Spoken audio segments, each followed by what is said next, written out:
Bwana Yesu asifiwe, mtu wa Mungu. Karibu katika huduma ya Tumaini Service, Every Soul is Saved.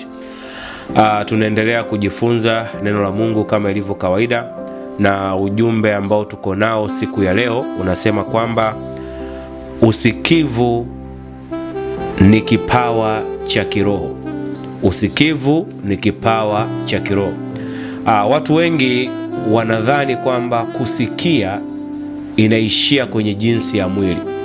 Kwa jinsi ya mwili ndiyo tunasikia kwa sababu tunayo masikio ya mwilini, lakini kwa jinsi ya roho tunapaswa tusikie kwa sababu tuna masikio ya rohoni. Na mara kadhaa Yesu alipokuwa akifundisha amesema wazi kwamba mna masikio lakini hamsikii. Maana yake hazungumzii uwezo wa kusikia kwa jinsi ya mwili, badala yake anazungumzia uwezo wa kusikia kwa jinsi ya roho. Sasa haijalishi kwamba utasikia kiroho au utasikia kimwili, lakini usikivu ni kipawa. Ndio maana hata wanaosikia kwa jinsi ya mwilini bado wanatofautiana kwenye kusikia, kupokea na kufanyia kazi walichosikia. Maana yake kile kipawa kinapokuwa kiko tofauti ndio kinatuletea utofauti wa namna ya kusikia, kupokea na kufanyia kazi. Kwa sasa tukitazama mfano kwenye kitabu cha Kumbukumbu la Torati ile sura ya 28 ule mstari wa kwanza, Bwana anasema hivi: itakuwa utakaposikia sauti ya Bwana Mungu wako kwa bidii. Maanake anapoongelea bidii, maanake anasema kwamba usikivu ni kipawa. Kwa sio kila mtu atakuwa na bidii ya kusikia. Ndio maana kwenye eneo lingine Biblia inatuambia kwamba mmekuwa wavivu wa kusikia. Maana yake bidii ya usikivu haipo. Na hasa unapokuja kwenye neno la Mungu, watu wengi hawana bidii kwenye kusikiliza.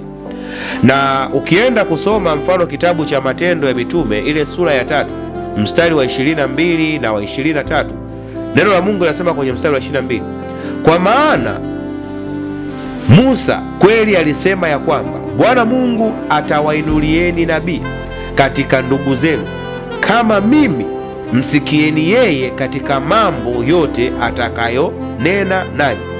Ule mstari wa 23 anasema, na itakuwa ya kwamba kila mtu asiyemsikiliza nabii huyo ataangamizwa na kutengwa na watu wake. Kwa sasa, kwa mfano Biblia inatukemea na kutuonya sana kwa habari ya manabii wa uongo. Maana yake kama hujapokea usikivu kwa bidii, maana yake ni nini? Maana yake ni kwamba utaangamizwa, kwa sababu utakuwa umesikia lakini hujasikia sawasawa na Mungu anavyotaka usikie. Kwa kile kipawa cha usikivu kitakuwa kijafanya kazi kwa mtu husika. Ndio maana tunapotaka kumsikiliza Mungu au tunapomsikiliza Mungu, lazima uelewe kwamba ninatakiwa nimsikie Mungu kwa bidii, lakini nielewe kwamba usikivu ni kipawa, usikivu ni karama, usikivu ni kitu cha kiroho ambacho pia natakiwa kwamba baada ya muda fulani au kila baada ya muda fulani niwe na mazoea ya kuombea eneo langu la kusikia na mazoea ya kuombea eneo langu la usikivu wa rohoni. Na tukiangalia kuna sifa au tabia za usikivu. Mfano, tabia ya kwanza usikivu ni kwamba kuna usikivu wa wazi. Kuna usikivu wa wazi. Huu usikivu wa wazi inategemea na mtu namna ambavyo yeye anapokea lile shauri la Mungu au maelekezo ya Mungu kwa namna ya kuyasikiliza.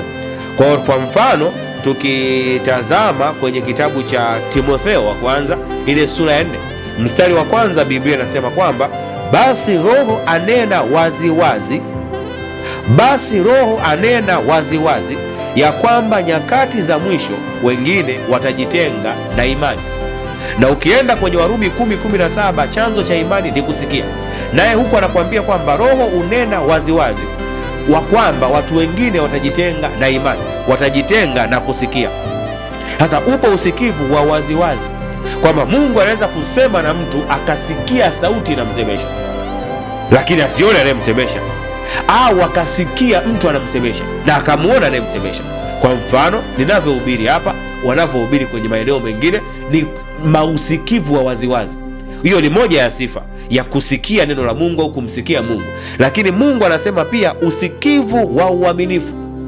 Hii tunaona mfano kwenye kile kitabu cha Yohana, ile Injili ya Yohana, tukiangalia ile sura ya 8 mstari wa 31 na 32, neno la Mungu linasema, basi Yesu akawaambia wale Wayahudi waliomwamini, nanyi mkikaa katika neno langu mmekuwa wanafunzi wangu kweli kweli, tena mtaifahamu kweli, nayo kweli itawaweka huru.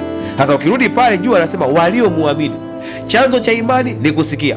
Sasa waliomwamini anasema hivi, mkikaa katika neno langu, maanake mkiwa waaminifu.